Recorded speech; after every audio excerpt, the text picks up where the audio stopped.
નમસ્કાર વિદ્યાર્થી મિત્રો, શ્રી સાર્વજનિક વિદ્યાર્થી વિદ્યાલય મહેસાણામાં આપ સર્વનું હાર્દિક સ્વાગત છે।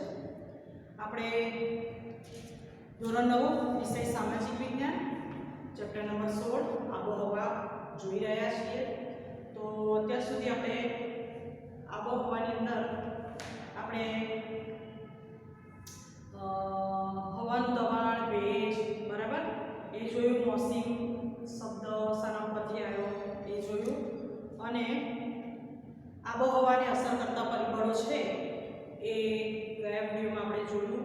એમાં અક્ષાંશ પણ અસર કરે છે આબોહવાના પરિબળ પર, સમુદ્રથી અંતર જે હોય છે એ પણ આબોહવાને અસર કરતું પરિબળ જોયું આપણે, અને સમુદ્ર સપાટીથી ઊંચાઈ ધરાવતા જે ક્ષેત્રો છે, પ્રદેશો છે એ પણ આબોહવાને અસર કરતા જોવા મળે છે। તો આજનો સરસ મજાનો આપણે મુદ્દો છે એ આગળ વધીએ તે આબોહવાને અસર કરતા પરિબળમાં પહેલો અક્ષાંશ, બીજો મુદ્દો સમુદ્રથી અંતર, ત્રીજો મુદ્દો સમુદ્ર સપાટીથી ઊંચાઈ જોયું। હવે આજે આપણે ચોથો મુદ્દો જોવાનો છે મિત્રો। સુંદર મજાનો છે, આને સમજવો અઘરો છે કારણ કે આ જે મુદ્દો છે બરાબર એ ટેકનિકલી મુદ્દો છે, અને વાતાવરણીય દબાણ જે છે એ સમજવું થોડું અઘરું છે આપણા માટે, પણ તેમ છતાંય આપણે તમને સાદી અને સરળ ભાષામાં સમજાવવાનો પ્રયત્ન કરીએ છીએ। તો ટેકનિકલી મુદ્દો હોવાથી મિત્રો ખાસ ધ્યાન રાખજો, ચોપડી લઈને બેસજો, અને ખાસ કરીને આમાં જે શબ્દો આવે અને જે પણ પ્રકારે આપણે સમજૂતી આપીએ એને ધ્યાનથી સમજવું। તો વાતાવરણીય દબાણ અને પવનો એ આબોહવાને અસર કરે છે કે નહીં કરતા? તો હા, વાતાવરણીય દબાણ અને પવનો એ આબોહવાને અસર કરતા પરિબળો છે। હવે પહેલા આપણે દબાણ વિશે જોઈશું, પછી પવનો વિશે જોઈશું, બરાબર મિત્રો? તો વાતાવરણીય દબાણ એટલે શું? પહેલા આપણને પ્રશ્ન થાય કે વાતાવરણીય દબાણ એટલે શું? તો આપણને ખબર છે દબાવવું એટલે પ્રેશર કરવું, દબાવવું, બરાબર? તો એમ પૃથ્વી છે એ પૃથ્વીની ઉપર હવાનું પણ દબાણ હોય છે, બરાબર? તો પૃથ્વી જે આપણે એક જ વસ્તુ વિચારી લઈએ કે વાતાવરણીય દબાણ, તો મનુષ્ય છે, બરાબર, માણસ છે, એ માણસ વાતાવરણમાં રહે છે, બરાબર? તો વાતાવરણમાં કયા કયા તત્વો આવે છે? તો ગેસ, ધૂળ, રજકણ, સૂર્યપ્રકાશ, ભેજ, બરાબર? આ બધા તત્વો વાતાવરણમાં રહેલા છે। તો ગેસ, ધૂળ, કણ એ ભૌતિક પદાર્થનું વજન વાતાવરણમાં હોય છે, અને તેનું દબાણ પૃથ્વી પર પડે છે। તો આ મિત્રો વાતાવરણ દબાણ પૃથ્વી પર જોવા મળે છે। તો વાયુમંડળ છે, બરાબર, એટલે આપણી આસપાસ, માણસની આસપાસ શું હવા આપણને દેખાતી નથી, એનો કલર નથી, ગંધ નથી, પણ આપણે મહેસૂસ કરી શકીએ છીએ। તો કઈ રીતે? તો મહેસૂસ કરી શકીએ આપણે ચોકનો ડસ્ટર લઈએ, ચોક લઈએ અને આમ કરીએ એટલે કણો ઉડે છે, બરાબર ને? તો આ વાતાવરણ છે, વાયુમંડળ છે, એ આપણી આસપાસ ફરે છે, અને એ આસપાસ જે વાયુમંડળ છે એટલે શું? એક પ્રકારનો ગેસ, એક પ્રકારની હવા છે, એ આપણી આસપાસ ફરે છે। હવા એટલે શું? તેમાં અલગ અલગ પ્રકારના જે ગેસ રહેલા છે એને હવા કહેવાય છે। દાખલા તરીકે ઓક્સિજન છે, નાઇટ્રોજન છે, બરાબર? એ આપણી આસપાસ રહેલા ગેસીસ અને હવા હોય છે। તો આમાં એક પ્રકારનો ભાર જોવા મળે છે। ભાર કેવી રીતે જોવા મળે છે આપણે શીખવાનું છે। તેથી તેનું દબાણ પૃથ્વી પર થાય છે, તેને વાતાવરણીય દબાણ કહેવામાં આવે છે। હવે આપણે જોઈએ કે માણસો હોય છે, આપણે શ્વાસ આ રીતે લઈએ છીએ ને, આ રીતે લઈએ છીએ ના, જમીનની નીચેમાં શ્વાસ લઈએ છીએ ના, આમ પણ નથી લેતા। માટે વાતાવરણ છે એ આપણી આજુબાજુ છે, માટે આપણે સીધું મોઢું કરીને શ્વાસ, ઓક્સિજન આપણે લઈએ છીએ તો વાતાવરણીય દબાણ પણ આપણી પર અસર કરે છે. તો ભૂપૃષ્ઠ પર વાતાવરણીય ભાર અને દબાણ હોય છે. ભૂપૃષ્ઠ ઉપર, ભૂપૃષ્ઠ એટલે ભારતની યા તો વિશ્વની ધરતી હોય એની પર વાતાવરણીય ભાર અને દબાણ જોવા મળે છે. તેને વાતાવરણીય દબાણ કહે છે. પૃથ્વીની ચારે બાજુ 1000 કિલોમીટરની ઊંચાઈ ઉપર વાયુ આવરણ આવેલું છે. 1000 કિલોમીટરની ઉપર વાયુ આવરણ આવેલું છે. આ વાયુનું પૃથ્વી પર ભારે દબાણ થવાથી વાતાવરણીય દબાણ ઉત્પન્ન થાય છે અને જેને ઇંગ્લિશમાં એર પ્રેશર કહે છે. તો હવાનો પોતાનો ભાર હોય છે અને પૃથ્વીમાં ગુરુત્વાકર્ષણને કારણે હવાને પોતાની તરફ ખેંચે છે, જેનાથી વાતાવરણના હવામાં દબાણ થાય છે. આ દબાણને વાતાવરણીય દબાણ કહેવામાં આવે છે. તો આપણે વાતાવરણીય દબાણ કોને કહેવાય એ હજુ શીખ્યું, કેવી રીતે થાય છે હજુ ખાસ જોવાનું છે આપણે. તો જેમ આપણે દરિયા નીચે જે સજીવો રહે છે દરિયાની અંદર, બરાબર, તો એ સજીવો રહે છે તેમને દરિયાના પાણીનો ભાર લાગતો નથી, બરાબર. એવી જ રીતે પૃથ્વીની અંદર રહેતા મનુષ્ય હોય છે, જે રહે છે એ લોકોને આ વાયુમંડળમાં રહેલા વાયુઓનો ભાર લાગતો નથી. આપણે એમ નહીં કહેતા કે આ ખભે ઓક્સિજન ખોવાઈ ગયો, માથા પર નાઇટ્રોજન ખોવાઈ ગયો છે, મારો ખભો લબડી પડ્યો છે, આપણે એવું કહેતા નથી. તો જેમ દરિયાની જીવો છે દરિયાના પેટાળમાં રહીને પણ દરિયાના પાણીનું કે દરિયાનું વજન એ લોકોને લાગતું નથી, એમ પૃથ્વીની અંદર પણ મનુષ્ય રહે છે. એ મનુષ્યને આ વાતાવરણ છે, આ વાયુ છે, આ દબાણ છે એનો આપણને અનુભવ થતો નથી. કારણ કે વાયુમંડળ એ જ એક મહાસાગર જેવો છે અને આપણે એમાં નાના જીવ છે. તો વાયુમંડળના મહાસાગરમાં આપણે રહીએ છીએ કારણ કે આ વાયુઓનું એક સમાન ભાર આપણી પર પડે છે, તેથી તેનું વજન લાગતું નથી. આ બધા પ્રકારના વાયુઓનું આપણી પર એક સમાન ભાર રહે છે, તેથી આપણને વજન લાગતું નથી. અને દબાણને પ્રભાવિત કરવાના કારણો જાણીશું કે પૃથ્વી પર વાયુનું દબાણ સમાંતર હોય છે. સ્થાન અને સમય પ્રમાણે દબાણમાં પરિવર્તન આવે છે. તો આપણે જોઈએ છીએ ન્યૂઝપેપરમાં કે બોમ્બેમાં આજે આટલું દબાણ થયું, તો અમદાવાદમાં આજે આટલું થયું, બરાબર. અને એના લીધે ટેમ્પરેચર વધે છે, ટેમ્પરેચરમાં વધઘટ થાય છે, મોસમમાં વધઘટ થાય છે, આબોહવામાં વધઘટ થાય છે. તો આ અલગ અલગ જગ્યાએ સમય સ્થાન પ્રમાણે દબાણમાં અલગ અલગ જગ્યાએ પરિવર્તન આવે છે. અને પરિવર્તન કેમ આવે છે? તો અલગ અલગ જગ્યાએ અલગ અલગ દબાણનું અંતર હોય છે. તો કેમ? તો દાખલા તરીકે અત્યારે 5 વાગ્યા છે, વાયુનું દબાણ અલગ હોય તો 10 વાગ્યા પછી અલગ થઈ જાય છે, બરાબર. તો આ વાયુનું દબાણ અલગ અલગ જગ્યાએ કેમ થાય છે, બરાબર? એનું કંઈક તો કારણ હશે ને, તો જ બદલાય ને વાયુનું દબાણ અલગ અલગ જગ્યાએ. તો કેમ થાય છે, શાના કારણે થાય છે આપણે જોઈશું. તો વાતાવરણીય દબાણ ઉપર પહેલું અસર કોણ કરે છે? સૌથી પ્રથમ તાપમાન. મિત્રો, આ સરસ મજાનો ટોપિક આપણે સમજાવી રહ્યા છીએ. ચોપડીમાં તમે વાંચી જશો તો શબ્દો અર્થ ખબર પડશે નહીં કે આઈપીસી ઝોન શું છે, જેટ સ્ટ્રીમ શું છે, ઓલ નીનો શું છે, બરાબર. અને આપણે એક શબ્દ આવે છે ગુરુદાપટ, બરાબર. ગુરુદાપટ જે છે એ શબ્દ સમજવા માટે હું તમને આ આખું ટોપિક સમજાવવા માંગુ છું, બરાબર. તો વાતાવરણીય દબાણમાં પહેલું તત્વ કયું અસર કરે છે? તો તાપમાન. તાપમાન એટલે શું? ટેમ્પરેચર, બરાબર. ટેમ્પરેચર છે એ દબાણ પર વાયુ અને તાપમાન વચ્ચે ઘનિષ્ઠ સંબંધ છે. વાયુ અને તાપમાન બંનેનો ખૂબ નજીકનો સંબંધ હોય છે. તો વાયુનું ઘટી જવાથી શું થાય છે? વાયુનું તાપમાન ટેમ્પરેચર વધવાથી ભાર અને દબાણ કેવું થશે?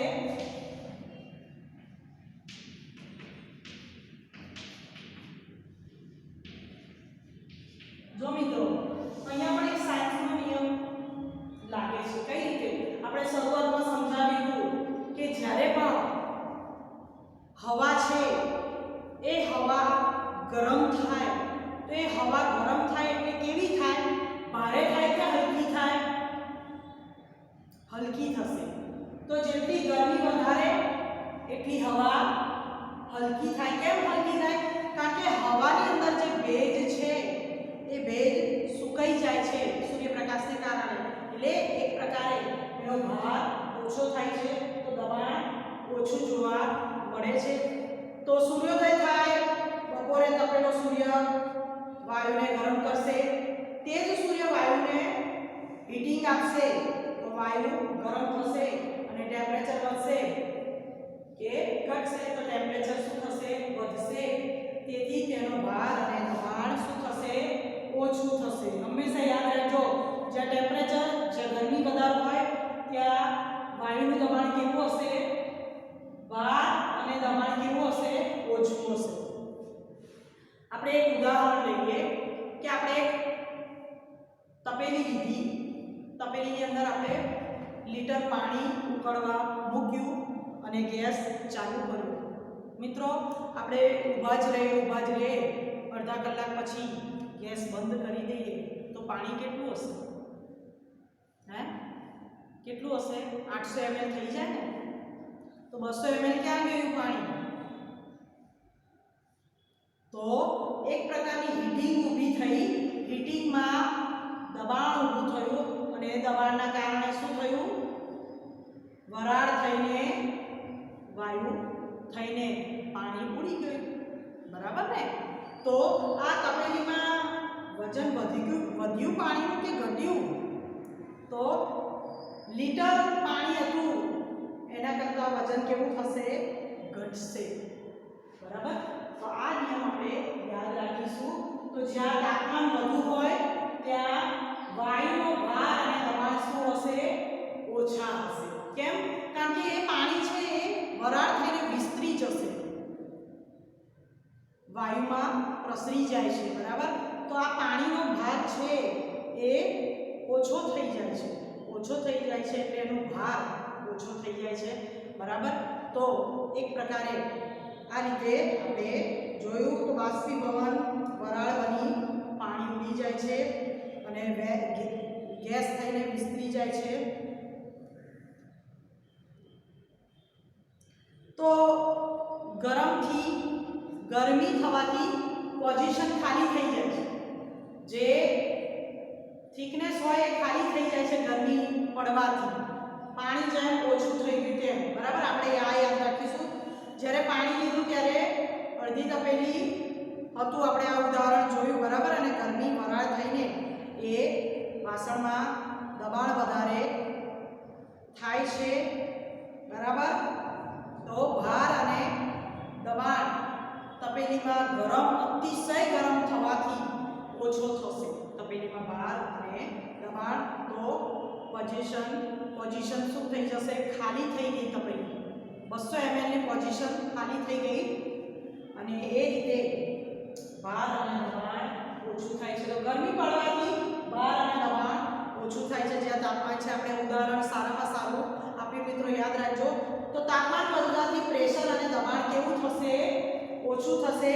ક્યારેક ટેમ્પરેચર, તાપમાન વધે ત્યારે પ્રેશર અને દબાણ ઓછું થાય છે અને ટેમ્પરેચર ઘટે તો પ્રેશર વધે કે કેમ? તો આ ટેમ્પરેચર ઘટે તો પ્રેશર વધે છે. કેમ? તો બંનેમાં વિરોધાભાસ સંબંધ જોવા મળે છે. જ્યારે ટેમ્પરેચર વધે ત્યારે ભાર અને દબાણ ઓછું થશે અને ટેમ્પરેચર ઘટે તો ભાર અને દબાણ વધશે. તો વિરોધાભાસ નિયમ તમારે યાદ રાખવો પડશે પૃથ્વીના પ્રેશરમાં.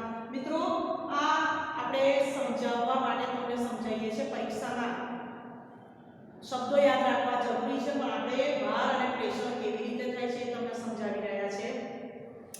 તો ટેમ્પરેચર ઘટવાથી કોઈ પણ વસ્તુ આપણે જોયું આગળ કે સંકોચાઈ જાય છે.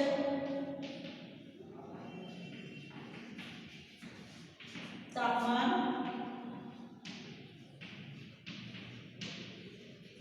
ઘટવાથી કોઈ પણ વસ્તુ સંકોચાઈ જાય. હવે સંકોચાઈ જાય એટલે શું થાય? વસ્તુમાં વજન પકડાય. હવે આપણે જોઈએ કોઈ માણસ હાલતો ચાલતો હોય, એને ઉંચકવો હોય તો ઝડપથી આપણે ઉંચકી શકીએ છીએ, પણ કોઈ વ્યક્તિનું ડેડ બોડી હોય એને ફ્રોઝન કરી દે અને પછી ઉંચકવાનું કે તો ઉંચકી શકીએ? ના ઉંચકી શકીએ. તો એમાં ભાર વધી જાય છે. કોઈ પણ વસ્તુ ઠંડી થાય એટલે સંકોચાય, અને સંકોચાય એટલે શું થાય? એમાં વજન પકડે છે. બીજું ઉદાહરણ આપણે જોઈએ કે આપણે પાણીની બોટલ છે, પાણીની બોટલ ભરીને આપણે એમને પગ પર મારીશું તો ઓછું વાગશે, અને એ જ પાણીની બોટલ ભરીને આપણે ફ્રીજમાં ફ્રોઝન કરવા મૂકી દઈએ તો એ પાણીની બોટલનો શેપ થોડો આડો થઈ જાય છે, અને એ બોટલ પગે પડે તો અંગૂઠા પર વધારે તકલીફ થાય છે. બરાબર? તો મિત્રો કોઈ પણ વસ્તુ સંકોચાઈ જાય છે એટલે શું થાય છે? એ સંકોચાઈ જાય એટલે તાપમાન ઘટે એટલે સંકોચાઈ જાય છે, સંકોચાઈ જાય છે એટલે શું થાય છે? એ પ્રેશર હાઈ થશે. બરાબર? તો ગેસ ગરમ થવાથી શું થશે? લો પ્રેશર થશે, અને તાપમાન ઘટવાથી શું થશે? હાઈ પ્રેશર થશે. બરાબર? આ આપણે નિયમ શીખ્યા. ટૂંકમાં ગરમ પવન હોય એ ઉપર જવાથી વિસ્તરે છે અને વિસ્તરવાથી હલકા થઈ જાય છે, અને ઠંડી પવન ઠંડા થાય છે તો નીચે બેસે છે, અને નીચે બેસે એટલે શું થાય? હાઈ પ્રેશર ઊભું થશે. આ પ્રમાણે તાપમાનના પરિવર્તનથી વાયુ દબાણ વધુ ઓછું જોવા મળે છે. તો ટેમ્પરેચર પ્રમાણે વાયુ દબાણ પણ અલગ અલગ હોય છે. બરાબર? તો આપણે એક ઉદાહરણ જોઈએ. બરાબર? તો ધ્રુવ પ્રદેશ છે, ધ્રુવ પ્રદેશમાં વાયુ દબાણ કેવું હશે? વધારે. કેમ? આ કે ઠંડો પ્રદેશ છે. ઠંડો પ્રદેશ હોય એટલે શું થાય? સંકોચાય. સંકોચાય એટલે શું થાય? ભાર વધારે થાય. ભાર વધારે થાય એટલે દબાણ વધારે થશે. તો આ ઠંડા પ્રદેશ ધ્રુવ પ્રદેશની વાત થઈ, પણ વિષુવવૃત્તીય રેખા ઉપર ઓછું દબાણ જોવા મળે છે. હવે વિષુવવૃત્ત આપણે પાછું જોવાનું છે મિત્રો, એટલે ફરી આપણે કથા કરીએ છીએ. વિષુવવૃત્ત ક્યાં આવેલું છે? બરાબર ને?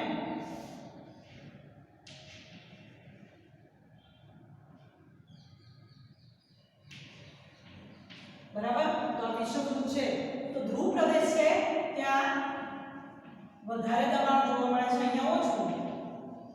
તો એક્ઝેક્ટ સાચું છે. કેમ? કારણ કે સૂર્યના કિરણો સીધા પડે છે, સીધા પડે એટલે ગરમ છે. ગરમ થવાથી શું થશે? તાપમાન ટેમ્પરેચર પકડશે, અને ટેમ્પરેચર પકડે એટલે હવાનું દબાણ અને ભાર કેવો હશે? ઓછો હશે. અહીંયા સૂર્યના કિરણો ત્રાસા પડે છે એટલે ઠંડીમાં વધારો થશે. ઠંડીમાં વધારો થાય એટલે હવા કેવી? સંકોચાશે. સંકોચાશે એટલે ભાર અને દબાણ કેવા? વધારે જોવા મળે છે. બરાબર ને? તો આ એક નિયમ આપણે યાદ રાખીશું. તો વિષુવવૃત્ત રેખા પર ઓછું દબાણ કેમ જો થાય છે એ આપણે જોયું. તો પૃથ્વી ગોળાર્ધ આપણે જોયું ઉદાહરણ સાથે. હવે મિત્રો આ વાયુનું દબાણ પૃથ્વી પર કેમ થાય છે, કેવી રીતે થાય? તો પૃથ્વી બધાની ગોળ છે. પૃથ્વી ગોળ છે, તો ગોળ છે ના. તો પૃથ્વી ઈંડાકાર છે? ઈંડાકાર પણ છે ના. તો પૃથ્વી કેવી છે? પૃથ્વી છે એ આ રીતે છે. તો ઉપરથી પણ થોડી દબાયેલી છે અને નીચેથી પણ થોડી દબાયેલી છે. તો પૃથ્વીનો શેપ 0 ડિગ્રી જે છે એ 0 ડિગ્રીએ સ્થાન એ વિષુવવૃત્તનું છે. ત્યાં 12 કલાકનો દિવસ અને 12 કલાકની રાત હોય છે. અહીં રાત દિવસ નાનો મોટો નથી હોતો અને એક સમાન હોય છે અને તાપમાન વધારે હોય છે. તો જ્યારે સૂર્યના કિરણો 12 મહિના વિષુવવૃત્ત પર પડે તો જણાવો કે ટેમ્પરેચર કેવું હશે? ગરમ. બરાબર, ગરમ છે કે ઠંડુ? તો ગરમ હશે. અને ટેમ્પરેચર ગરમ હશે તો પ્રેશર કેવું હશે હવાનું? હળવું અથવા હલકું. બરાબર. તો આ આપણે એક વિષુવવૃત્તનું ઉદાહરણ લીધું. તો આ હાઈ પ્રેશર અને લો પ્રેશર આપણે જોવાનું છે કે હાઈ પ્રેશર કેવી રીતે ઊભું થાય છે, લો પ્રેશર કેવી રીતે ઊભું થાય છે. હવે આ તાપમાન જોયું તો બીજું ઉદાહરણ શું જોયું? વાયુ દબાણમાં અસર કરતું પરિબળ શું છે? ઊંચાઈ. બરાબર. તો એકંદરે તાપમાન વાયુ દબાણ પર અસર જોવા મળે છે. બીજું શું છે? ઊંચાઈ. ઊંચાઈ છે એનું પણ હાઈટ છે એનું પર વાયુ દબાણ પર અસર જોવા મળે છે. તો હાઈટનું પણ મહત્વ છે વાતાવરણીય દબાણમાં. તો વાયુનો વધારે ભાર તેના નીચેના સ્તરમાં જોવા મળે છે. હવે વાયુના સ્તર આપણે ભણવાના નથી કારણ કે આગળ 11 આવે છે. તો વાયુના સ્તર આ રીતે હોય છે. બરાબર. તો સૌથી વધારે ભાર એ પૃથ્વી હોય એના નીચેના ભાગમાં વધારે જોવા મળે છે. દાખલા તરીકે આપણું શરીર છે. બરાબર. શરીર છે, આપણે ઊભા છીએ તો આપણને માથા પર ભાર લાગે છે કે પગના તળિયે વધારે ભાર લાગે છે? આપણા શરીરનો ભાર ક્યાં હોય છે? તો પગના તળિયે આપણે આખા શરીરનું વજન ઉચકીએ છીએ. એમ વાયુ લેયર છે એમાં પૃથ્વી સાથે સંકળાયેલો જે વાયુ છે એ સૌથી નીચામાં નીચો વાયુ છે એના પર બધા વાયુઓનો ભાર રહેલો હોય છે. બરાબર મિત્રો.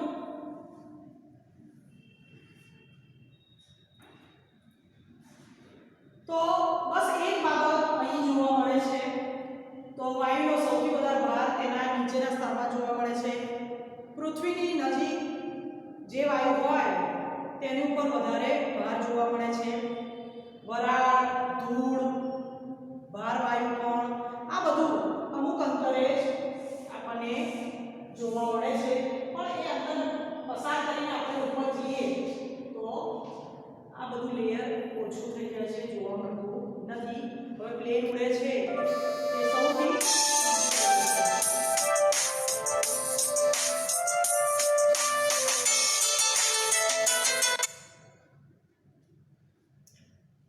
તે સૌથી ઊંચે ઉડે છે. બરાબર.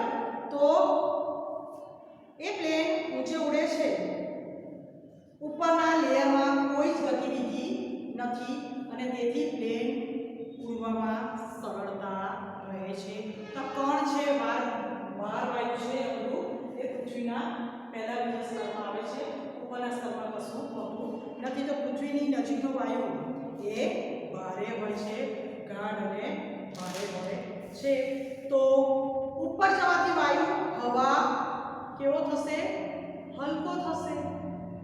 અને હવા કેવી થશે? પાતળી થશે. કેમ પાતળી? કારણ કે કણ છે, રજકણ છે એ બધું તો પૃથ્વીના અમુક લેયર સુધી જોવા મળે છે. પછી હવા પાતળી અને હલકી જોવા મળે છે. તો હવામાં પ્રેશર હોય તે નીચેની તરફ વધારે રહે છે અને જેમ જેમ આપણે ઉપર જઈએ તેમ તેમ પ્રેશર ઓછું થતું જાય છે. હવે સમજાયું પહાડ પર ચડવાથી હવા પાતળી કેમ થાય છે. બરાબર. જેમ જેમ જેમ જેમ હવા ઊંચી જાય એમાં રચકણો કણ છે. બરાબર. આ ગેસીસ છે એ અમુક લેયર સુધી છે, પછી એ લેયરથી ઉપર એકદમ શૂન્યાવકાશ છે.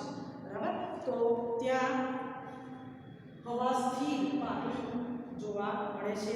તો ક્યારેક વધારે ઊંચાઈ પર જવાથી હવા એટલી બધી હલકી અને પતલી થઈ જાય છે કે માણસને શ્વાસ લેવામાં તકલીફ થાય છે, તો વ્યક્તિ બેભાન પણ થઈ શકે છે. આપણે ન્યૂઝમાં વાંચીએ છીએ કે પર્વતારોહણ છે એ ઓક્સિજનના બાટલા લઈને કેમ જાય છે, તો માટે હવા પતલી અને હલકી હોય છે, એકદમ ઉપર, બરાબર, હલકી અને પતલી હોય છે. એટલા માટે પર્વતારોહણ ઓક્સિજનના બાટલા લઈને ઉપર ટોચ સુધી જાય છે. તો આપણે જોયું, બરાબર, ઊંચાઈ. તો વરાળ પણ વાતાવરણીય દબાણ પર અસર કરે છે. ત્રીજું શું છે? વરાળ. વરાળ પણ વાતાવરણીય દબાણ પર અસર કરે છે. તો વરાળ એ હવા વાયુથી હલકો હોય છે. હવા અને વાયુ કરતાં વરાળનું સ્વરૂપ હલકું હોય છે. પાણીને ગરમ કર્યું તે વરાળ બની.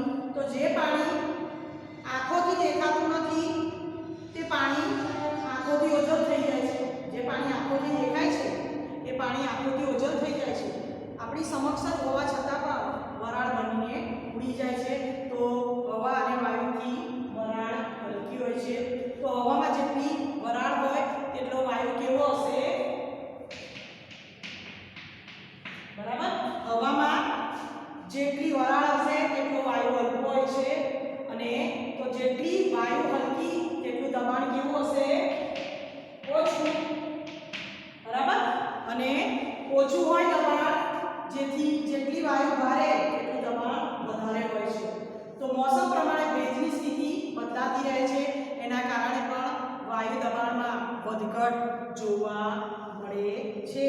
જે લોકો સમુદ્ર કિનારે રહે છે ત્યાં હવા હોય છે તે વધારે ભેજ લઈને આવે છે. તો ભેજના કારણે હવા અને વાયુ કેવા થાય છે?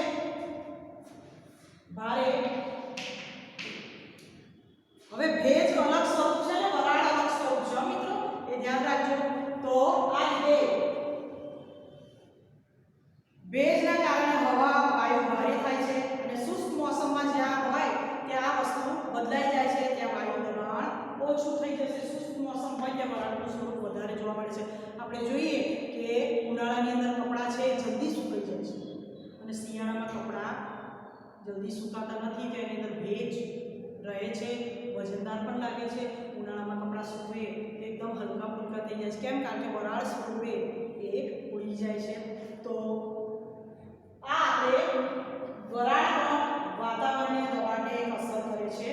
બરાબર, આ આપણે જે અસર કરતા પરિબળો છે વાતાવરણીય દબાણ પર, તાપમાન, ઊંચાઈ અને વરાળ જોયું મિત્રો. તો હવે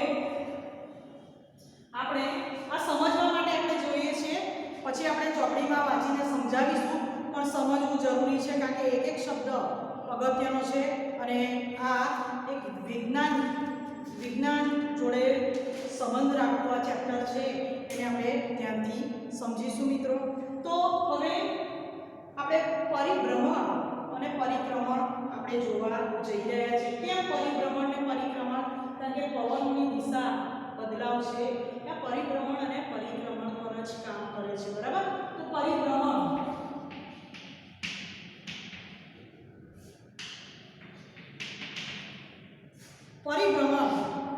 એટલે શું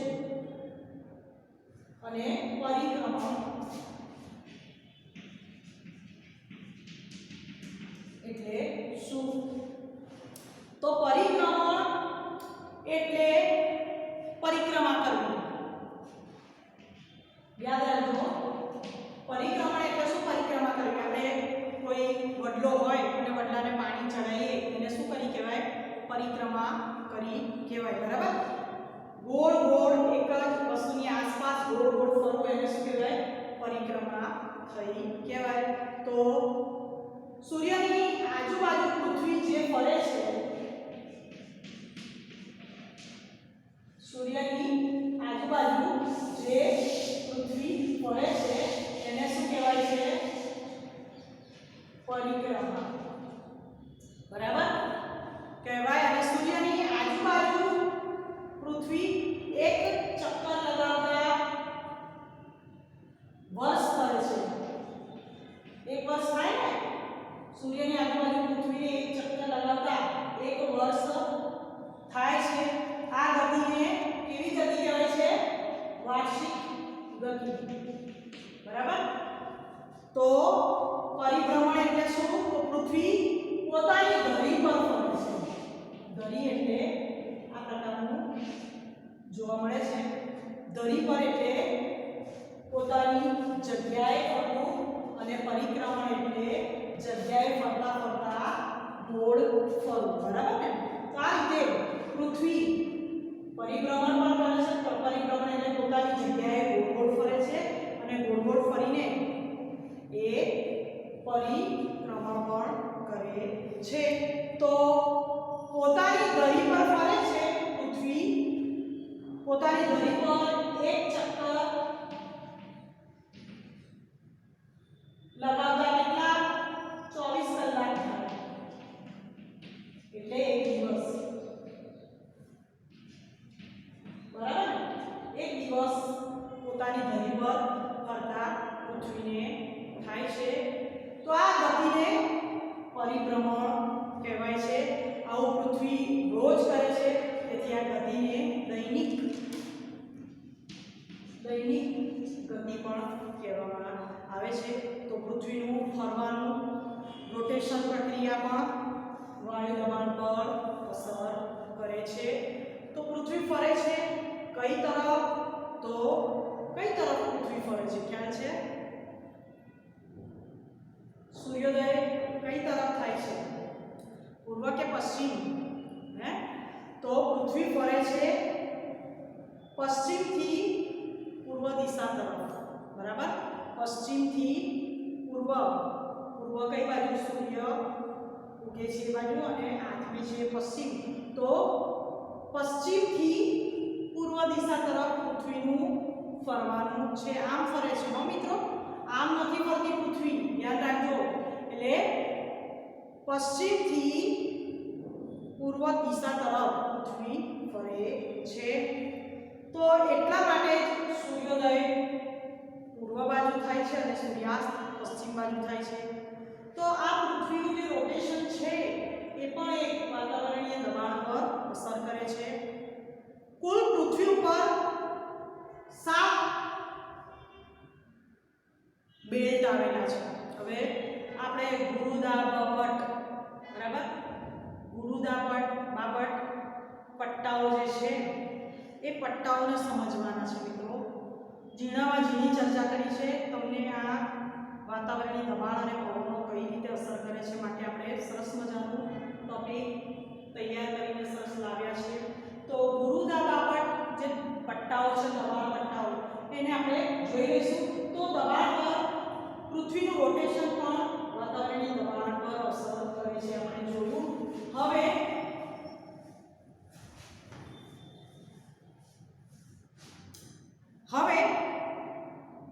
પૃથ્વી ઉપર કુલ 7 પ્રેશર બેલ્ટ.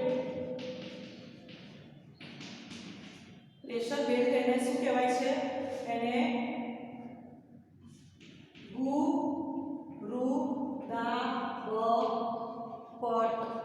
ગુરુદાબપટ ના દબાણ પટ્ટા. બરાબર? તો આ ગુજરાતીમાં છે, ઇંગ્લિશમાં છે. આપણે યાદ રાખીશું. પૃથ્વી પર 7 પ્રકારના પ્રેશર બેલ્ટ આવેલા છે. હવે કેવી રીતે 7 પ્રકારના પ્રેશર બેલ્ટ આવેલા છે? આપણે કટિબંધો જોયા, ટૂંકમાં જ આપણે તમને બતાવ્યા હતા. તો આ પૃથ્વી છે, બરાબર? તો પૃથ્વી 0 અક્ષાંશ છે અને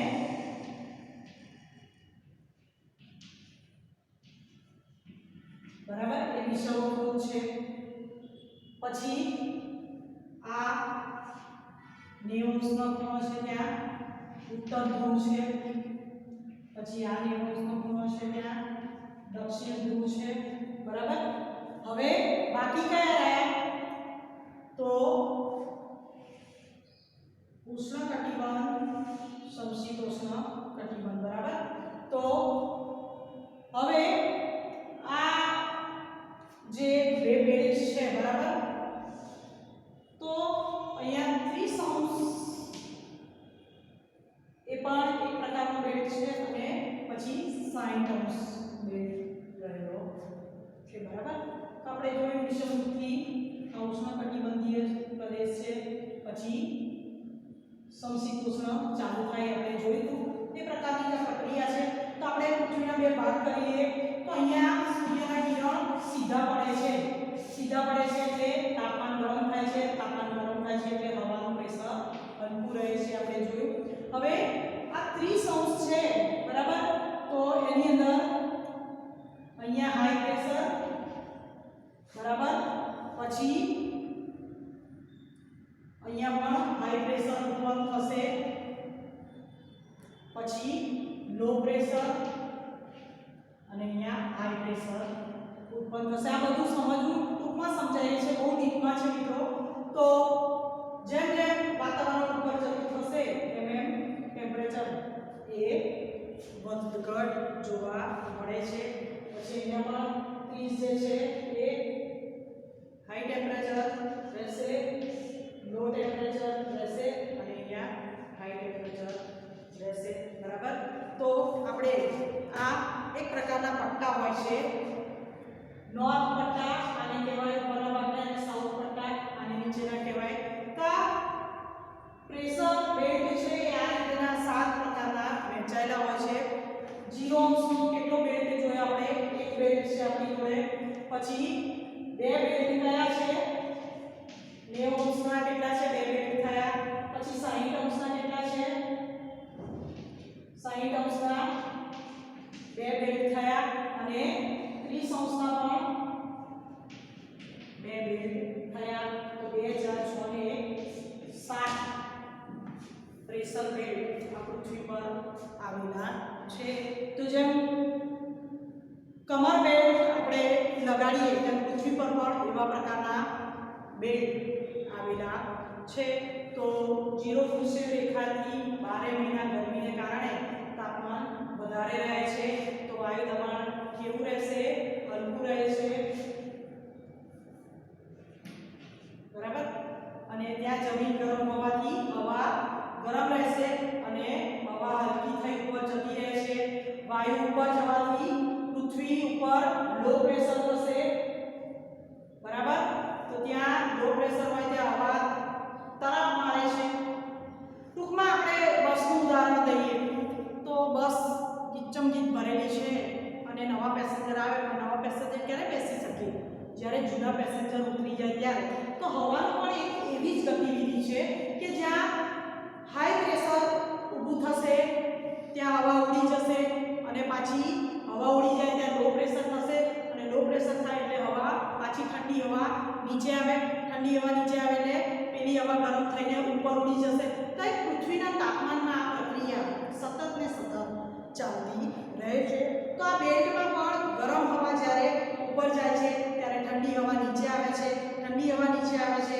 તો નીચેની ગરમીમાં એ પણ ગરમ થઈ જાય છે પછી ઉપર જતી રહે છે તો આ પ્રક્રિયા સતત ચાલતી રહે છે ટૂંકમાં આ રીતે ઠંડો પવન ઉપરથી નીચે આવે છે અને નીચે ગરમ થાય છે અને ગરમ થઈને પાછો પવન યા જે છે ગરમ પવન ઉપર જતો રહે છે તો પવન પૃથ્વી જોડેથી આ રીતે ચાલતો રહે છે સમજ પડી એટલે પૃથ્વી પોતાની દિશા આમ થાય છે તો આ પવન પણ આ રીતે ચાલતો રહે છે તો આ પવનો અહીંથી આમાં જાય છે અહીંથી આમાં ઉતરે છે તેવા 7 બેલ્ટ આ પૃથ્વીના દબાણ પટ્ટાઓ સર્જાય છે તો આ રીતે પવન ચાલતો રહે છે ક્યારેક આમ પણ ચાલે છે તો પવન ક્યારેક કેવો ચાલે છે આપણો આ સીધો હાથ છે બરાબર સીધાથી જમીન સીધી છે માની લો તો જમીન સીધી છે તો પવન સીધો ચાલે છે પણ જમીન સીધી છે તો ક્યારેક પવનની દિશા કેવી થશે આમ પણ થશે બરાબર ને ઘૂમડાઈને તો પવન એ પૃથ્વી દિશા કરે છે તેમ પણ ચાલે છે અને આ રીતે પણ વટોળ લાઈને ચાલે છે તો આ રીતે પવનનું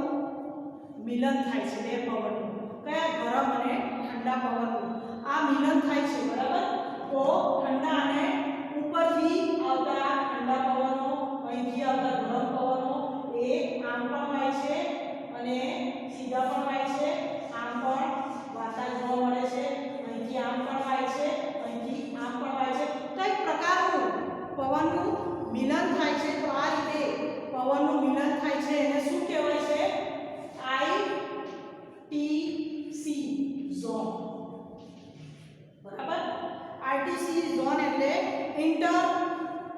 tropical conversion zone, ITC zone એક પ્રકારે એને કહેવાય, જ્યાં પવનોનું મિલન સ્થાન છે એને શું કહેવાય મિત્રો? આઈટીસી ઝોન કહેવાય. તો ચારે બાજુથી હવાનું મિલનને આઈટીસી ઝોન કહે છે. તો ઝોન સમય પ્રમાણે ખસે છે, તેથી ક્લાઇમેટ ચેન્જ થાય છે. સિમ્પલ વાત આપણે શીખ્યા. તો સૂર્યના કારણે ગરમી વધારે થાય છે, ગરમી વધારે થાય છે તો બાષ્પીભવન વધારે થાય છે, બાષ્પીભવન વધારે થાય છે તો વાદળ વધારે થાય છે, અને વાદળ વધારે થાય છે તો વરસાદ વધારે થાય છે, અને વરસાદ વધારે થાય છે તો આવા વરસાદવાળા ક્ષેત્રોમાં જીવજંતુઓ, પશુ પક્ષીઓ, ફળ ફૂલ એ બધું વધારે જોવા મળે છે. અને બધું હોવાથી શું થાય છે? પ્રેશર છે હવાનું એ ઓછું જોવા મળે છે મિત્રો. તો આપણે આ એક પ્રકારનું ઝીરો ટ્રોપિકલની વાત આપણે ઝીરોની વાત કરી. હવે 30° ટ્રોપિકલ છે એ ટ્રોપિકલ હાઈ પ્રેશર ઉત્તરી અને દક્ષિણ ગોળાર્ધમાં 30° થી 35° છે, એમાં આ બેલ્ટ જોવા મળે છે. આ વાયુનું પરિભ્રમણ પૃથ્વીની ગતિ છે એના દ્વારા ઉત્પન્ન થાય છે. આ પટ્ટા વાયુ હંમેશા ઉપરથી નીચે વિસ્તરતા રહે છે. બરાબર? આ બધું 7 બેલ્ટ આપણે સમજાવવા નથી તમને, કારણ કે આ બધું બહુ ડીપમાં છે. પણ આપણે જોયું કે આ ગુરુત્વાકર્ષણ દબાણ છે એ પણ પૃથ્વી પર અસર કરે છે. તો આઈટીસી ઝોન છે એ કેવી રીતે સર્જાય છે એ આપણે મિત્રો જોયું. બરાબર? તો આ રીતે સાતે સાત પટ્ટા પોતાનું કામ કરે છે. તો આપણે જોયું કે પૃથ્વી છે 0 પર કેવું હાઈ પ્રેશર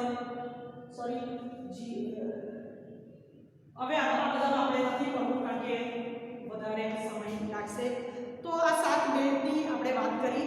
હવે આપણે સમજાવવા પ્રયત્ન કર્યો છે તમને આપણા પર અસર કરતું પરિબળ, વાતાવરણીય દબાણ અને પવન. બરાબર? તો પવનની દિશા કઈ રીતે નક્કી થાય છે? પૃથ્વીનું જે ફરવાનું છે એ ઘૂમેડાય, કોઈ વસ્તુ ઘૂમેડાય એટલે શું થાય? એક પ્રકારનું વાતાવરણમાં પણ ઘૂમેડ ઉત્પન્ન થશે ને. ઘૂમેડ ઉત્પન્ન થવાથી હવા અહીંથી ત્યાં પણ થાય. તો હવાનું રોટેશન કઈ રીતે રહેશે? તો પૃથ્વી આમ ઘૂમે છે તો આમ પણ રહે છે. બરાબર? પૃથ્વીની ઉપરથી પણ આવે છે, નીચેથી પણ જાય છે. બરાબર? તો કેટલીક હવા પૃથ્વીની આ રીતે પણ જાય છે. તો આ રીતે પવનો છે એ બદલાતા રહે છે. અને પવનો બદલાવાથી શું થાય છે? મોસમ બદલાય છે. મોસમ બદલાવાથી શું બદલાય છે મિત્રો? ઋતુઓ બદલાય છે. તો આપણે સરસ મજાની તમને વાતાવરણના દબાણ અને પવનો ક્યાંય પણ તમને આવી માહિતી જોવા નહીં મળી હોય મિત્રો. સરસ મજાની આપણે જેમ મને ડીપમાં એકદમ ડીપમાં લઈ જઈએ તો મગજ હેંગ મારી જશે. પણ આપણે તમારા લેવલ પૂરતી તમને જાણકારી આપી કે દબાણ પર કયા કયા તત્વો, તાપમાન, ઊંચાઈ, વરાળ એ બધું તો અસર કરે જ છે.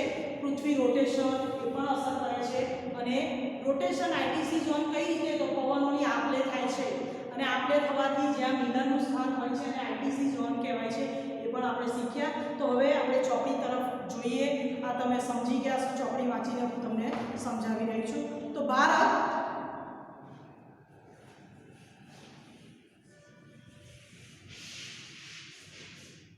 બરાબર ઉત્તર પૂર્વીય વ્યાપારી પવનો. બરાબર? આ ઉત્તર, દક્ષિણ, પૂર્વ અને પશ્ચિમ પાછી દિશા આપણે યાદ કરાવી દઈએ છીએ. તો ભારત ઉત્તર પૂર્વીય વ્યાપારી પવનોવાળા ક્ષેત્રમાં આવેલો છે. બરાબર? ઉત્તરમાં આ બાજુ રશિયાના ઠંડા પવનો છે, પૂર્વમાં આ બાજુ ચીન ને બધું છે. બરાબર ને? તો આ એક ઠંડો પ્રદેશ છે, આ બાજુ થોડો એવો ગરમ પ્રદેશ છે. બંનેના મિલનથી આ ભારત વચ્ચે આવેલો છે. તો વ્યાપારી પવનોવાળા ક્ષેત્રમાં આવેલો છે આ પવન. વ્યાપારી એટલે કેવા પવનો મિત્રો? કાયમી પવનો. કાયમી એટલે આ બાજુથી ઠંડા જ પવનો કાયમી આવતા હશે. બરાબર? તો આ બાજુ આપણા દેશ છે એ બાજુ ગરમ પવનો કાયમ આવતા હશે. ત્યાં વાતાવરણમાં કોઈ ચેન્જીસ હોતા નથી. તો ભારત એ ઉત્તર અને પૂર્વ દિશા તરફનો વ્યાપારી પવનવાળા ક્ષેત્રમાં આવેલો દેશ છે. બરાબર, આપણે જોયું. આ પવનો ઉત્તર ગોળાર્ધના ઉષ્ણકટિબંધીય ગુરુત્વાકર્ષણના ભારે દબાણ પટ્ટાઓ દ્વારા સર્જાય છે. બરાબર, ઉષ્ણકટિબંધીય આપણે જોયું સીધા જ્યારે પૃથ્વી પર સીધા અસર કરે છે. બરાબર, તો સીધા જે છે એને ઉષ્ણકટિબંધીય કહેવાય છે પટ્ટા. તે પટ્ટા ઉપર એ ભારે દબાણ સર્જે છે. આ પવનો પૃથ્વીના ધરીભ્રમણને લીધે થોડા મળી જાય છે.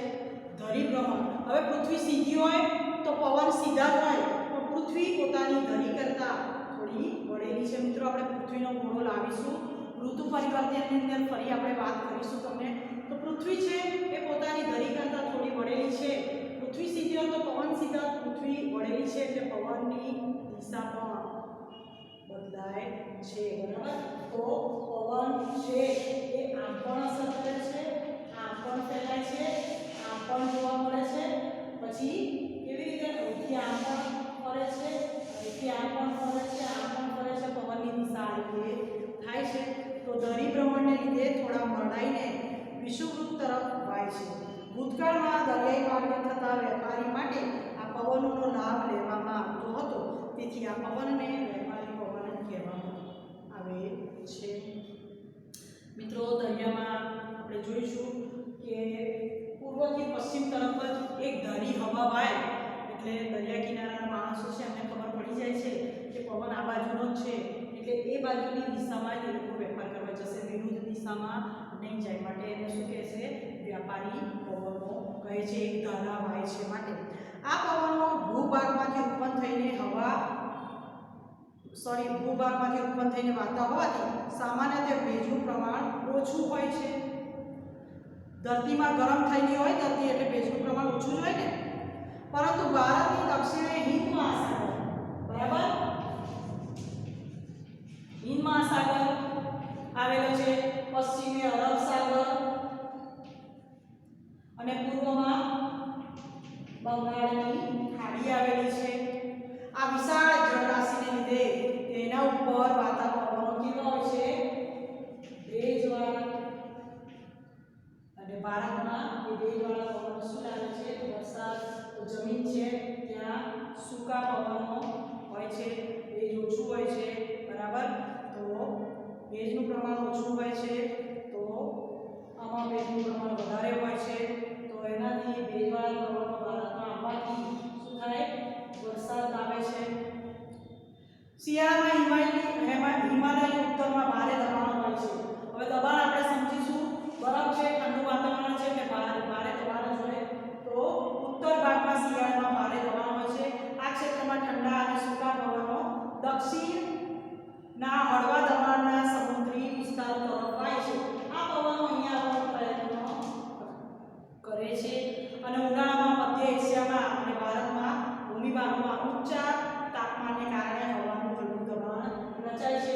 અહીંયા પવન ઠંડા આવે છે પણ વચમાં ભેજ ઓછો થઈ જાય છે, સૂકા થઈ જાય છે. માટે મધ્ય ભાગમાં ભારતે ઊંચું તાપમાન નોંધાય છે. તો આ ઊંચા તાપમાનને લીધે વાતાવરણ કેવું? હળવું, હવાનું પ્રમાણ કેવું બને છે? હલકું બને છે. બરાબર, તો હલકું રચાય છે. આ સમયે દક્ષિણે હિંદ મહાસાગર પર ભારે દબાણ હોય છે. હિંદ મહાસાગર પર દબાણ કેમ હોય છે પણ આપણે જોયું. બરાબર, તેથી હિંદ મહાસાગર પરથી પવનો ઉત્તરના હલકા દબાણ તરફ જવાની ગતિવિધિ કરે છે. આ પવનોને દક્ષિણ પશ્ચિમી મોસમી પવનો પણ કહેવાય છે. હિંદ મહાસાગરના જે પવનો છે એને દક્ષિણ પશ્ચિમી મોસમી પવનો તરીકે પણ ઓળખાય છે. તે ભેજવાળા હોવાથી ભારતમાં વરસાદ લાવે છે. તો ભારતીય વિસ્તારથી દૂર આવેલા કેટલાક પ્રદેશો ઉપર ક્યારેક વિશિષ્ટ ઘટના આકાર લે છે, જેનાથી આબોહવાની દીર્ઘકાલીન પ્રણાલિકામાં કાયમી પ્રણાલિકા જે છે હવામાન ને આબોહવા આપણે શીખી ગયા, બરાબર. તો આબોહવાની લાંબા સમયગાળાની જે પ્રક્રિયા છે, સમય પૂરતો થોડો તફાવત સર્જાય છે અને ભારતના હવામાન ઉપર જેટ સ્ટ્રીમ, પશ્ચિમી વિક્ષોભ યાની વેસ્ટર્ન ડિસ્ટર્બન્સ, અલ નીનો, આઈટીસી ઝોન જેવી ઘટનાઓ ઘણી અસર કરે છે. આમ છતાં એકંદરે ભારતની મોસમી આબોહવાની લાક્ષણિકતાઓ જળવાઈ રહી છે. તો આપણે જેટ સ્ટ્રીમ, બરાબર, અલ નીનો અને પશ્ચિમી વિક્ષોભ હવે આપણે નેક્સ્ટ પીરિયડમાં સમજીશું. મિત્રો, તમને દબાણ અને પવનનો